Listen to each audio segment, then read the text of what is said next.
नमस्कार। मैं डॉक्टर सत्यवीर सिंह, सहायक आचार्य हिंदी, राजकीय महाविद्यालय कोटपुतली।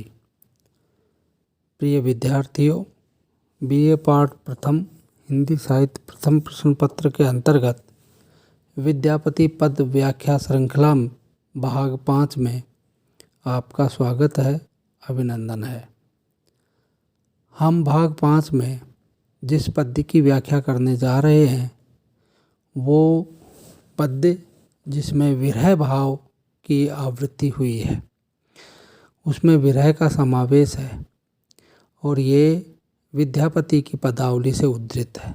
सबसे पहले जब हम इस पद्य के बारे में पढ़ेंगे, जब प्रश्न पत्र में देखेंगे, तो उसके बाद में हम क्या लिखेंगे वो बताएंगे, लेकिन उससे पूर्व मैं इस पद्य का जो मूल पद्य है उसका वाचन करता हूँ, आपके सामने रखता हूँ। सखी हे कतहु न देखी मदाई, कांप शरीर धीर नहीं मानस, अवधि नियर भेल आई। माधव मास तिथि भयो माधव, अवधि कहे पिए गेला, कुछ जुग शंभु परसी कर, बल्लही ते प्रतीति मोहि भेला। मृगमद चानन परिमल कुमकुम के बोल, शीतल चंदा पिए विषलेख अनल जो बसिए, विपति चिन्हि भेल बंदा। भनई विद्यापति सुन बरजौती, चित जनु झंखई आचे, पिए विषलेख कलेश मिटायत, बालम बिलसी समाचे। अब हम इसके प्रसंग के रूप में, संदर्भ के रूप में, सप्रसंग के रूप में सबसे पहले यही लिखेंगे कि प्रस्तुत पद्यावतरण हमारी पाठ्य पुस्तक में संकलित विद्यापति के विरह भाव के पद्य से ली गई है या उद्धृत है।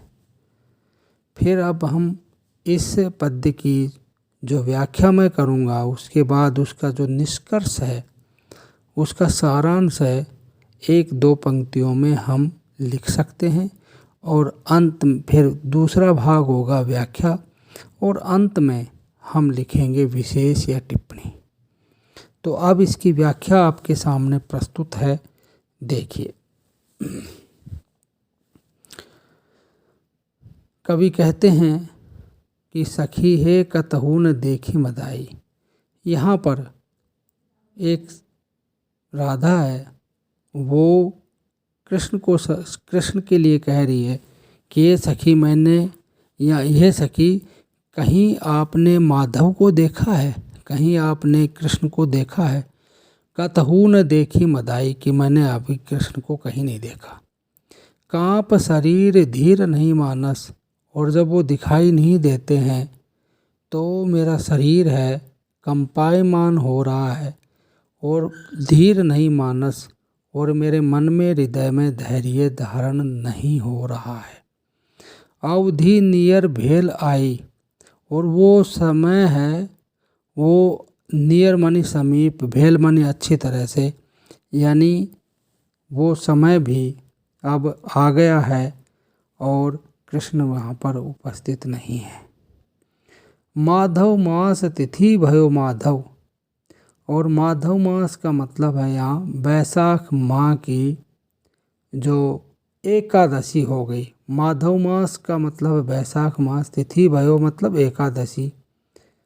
अवधि कहे पिए गेला, और अब मैं उसकी राह देख रही हूँ, लेकिन वो समय बीतता जा रहा है और माधव कहीं भी दिखाई नहीं दे रहे हैं, कृष्ण कहीं भी दिखाई नहीं दे रहे हैं। अब वो कहते हैं कि हे सखी, उन्होंने ये शपथ ली थी, ये सौगंध खाई थी, ये विश्वास दिलाया था। क्या दिलाया था?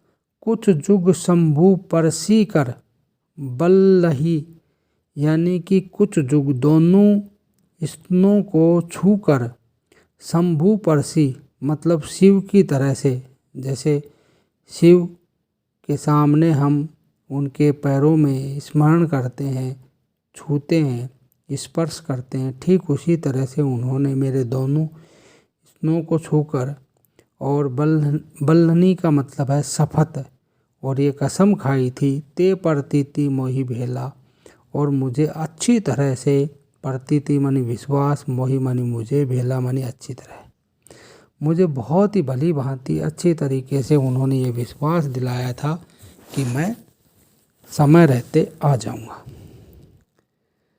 मृग मद चानन परिमल कुमकुम के बोल शीतल चंदा। और यह सखी अब स्थिति यह है कि उन्होंने जो विश्वास दिलाया था और उन्होंने जो शपथ ली थी, सौगंध खाई थी, वो तो बेमानी सी सिद्ध होती जा रही है। और मृगमद चानन मतलब जो मृगमद कस्तूरी जो हिरण होता है उसके नाभि से कस्तूरी की सुगंध आती रहती है। तो मृगमद चानन मानी चंदन, परिमल कुमकुम, और बहुत ही पवित्र कुमकुम जो है के बोल शीतल चंदा। और स्थिति अब ऐसी होती जा रही है, शीतल चंद्रमा भी है, ये सब है। पिया बिसलेख अनल जो बसिए, और अब उनके वियोग में ये सारी चीज़ें होते हुए भी ये सारी चीज़ें मुझे अब क्या आग की तरह से दिखाई देती, अग्नि की तरह से दिखाई दे रही है। बिसलेख मानी वियोग, अनल मानी है अग्नि, बसिए मानी अब ये सारी चीज़ें, चंद्रमा भी है और जो तमाम जो ये कमल वगैरह हैं, ये सब मुझे आग की लपटों के समान दिखाई देते हैं। विपत्ति चिन्हे भेल मंदा, विपत्ति मतलब है विपत्ति, चिन्हे मानी प्रतीत होता है, भेल मानी अच्छा, मंदा मानी बुरा। अब मुझे पता ही नहीं लगता है कि अच्छा बुरा क्या है, सब बुरा ही बुरा दिखाई देता है। भनई विद्यापति सुन बर जोवती, भनई मानी कवि, विद्यापति विद्यापति, सुन वर जोवती, मैं ये सामने आपके सामने ये हाथ जोड़कर और अपने वचन बोल रही हूँ। चित जनु झंखई आजे, कहीं ऐसा न हो कि मुझे पछतावा वो बाद में आए और उनको पछतावा हो। पिए बिसलेख कलेश मिटावत बालम बिलसी समाजे, कि मेरे कृष्ण हैं वो जब आएंगे तो तमाम जो क्लेश परेशानी है वो मिट जाए। बालम बिलसी समाजे, बालम मानी प्रीतम कृष्ण, जब वो उपस्थित होंगे तो सारे समाज के सामने जो हमारी स्थिति होगी वो स्थिति होगी संयोग की। और जब कृष्ण और यानी माधव राधा के सामने होंगे तो वहाँ पर संयोग का भाव उपस्थित हो जाए और तमाम जो क्लेश परेशानी है वो दूर हो जाएंगी। लेकिन वो तमाम क्लेश परेशानी संकट ये सब दूर तभी होगा जब माधव उपस्थित होंगे। तो ये व्याख्या आपके सामने प्रस्तुत थी और अब इसका विशेष भाग जिसे हम टिप्पणी के रूप में भी कह सकते हैं, रख सकते हैं, वो है। और विशेष में सबसे पहले हमें ये भी ध्यान देना है कि इसमें कौन सी भाषा का प्रयोग हुआ है। तो भाषा में हम यहाँ मैथिली हम कहेंगे। विद्यापति की पदावली मैथिली भाषा की महत्वपूर्ण रचना है और इसीलिए विद्यापति को हम मैथिल कोकिल भी कहते हैं। तो मैथिली भाषा का प्रयोग है, यहाँ पर अनुप्रास अलंकार है और जगह जगह पर अनेक अलंकारों का यहाँ पर प्रयोग है। माधुर्य काव्य गुण है और वैदर्भी काव्य रीति है। ये जो अलग अलग पक्ष हैं काव्यांगों के, उन पक्षों का यहाँ पर अच्छी तरह से परिपाक हुआ है।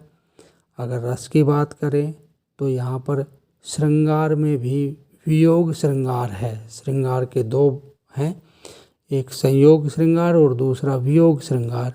यहाँ पर वियोग श्रृंगार का परिपाक हुआ है। भक्ति तो कहीं लास्ट में थोड़ा बहुत दिखाई देती है, लेकिन श्रृंगार भाव ही, और श्रृंगार में भी घोर श्रृंगार एक बीच में कुछ एक ऐसी पंक्ति आ जाती है जहाँ पर घोर श्रृंगारिक वर्णन आपको दिखलाई पड़ता है, जैसे कुछ जुग शंभु परसी कर बल्ली यहाँ पर। तो अब हम जो विद्यापति पद्य व्याख्या श्रृंखला है उसको समाप्त कर रहे हैं। विद्यापति के पदावली से लिए गए पद्य आपके पाठ्यक्रम में थे और इस व्याख्या श्रृंखला को मैं यहीं पर समाप्त करने जा रहा हूँ। धन्यवाद।